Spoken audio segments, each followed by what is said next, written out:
My name is Nasreen, and today I want to talk about Nepal. And Nepal is currently facing a labor crisis of significant magnitude, largely due to the mass exportations of its labor force to fulfill dangerous architectural constructions and manufacturing jobs overseas.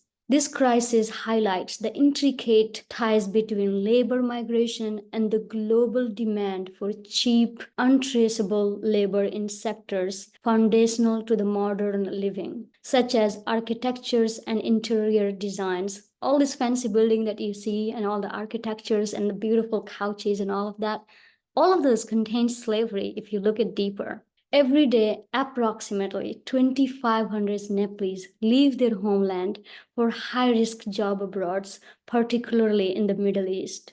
This migration, really not only endangers the lives of these workers, but also disrupts the very powerful traditional Nepalese family structures. These family that has been living, and all of the sudden the families are being exported, like the members of the families are being exported in overseas, which is just creating a lot of chaos in our country. The issue of migrant labor exploitations from Nepal gained international attention during the construction boom in Qatar for the FIFA World Cup. How many of you remember that? The FIFA World Cup, so fancy, right? Who built that? Where this came from? And where many Nepalese workers and many other workers faced unpaid wages, unsafe working conditions. And personally, for me, when I was in Tarai region interviewing women, I still remember one of the women crying and crying for how her husband passed away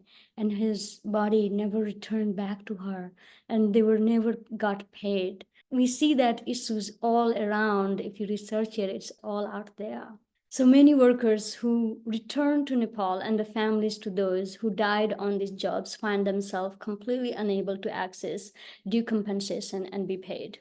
It is a critical need for transparency and ethical practices in the global labor supply chain related to the architectures, constructions, and the interior designs.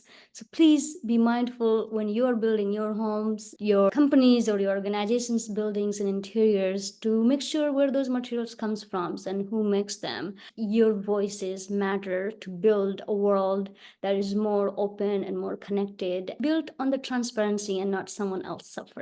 Thank you. Have a really good day.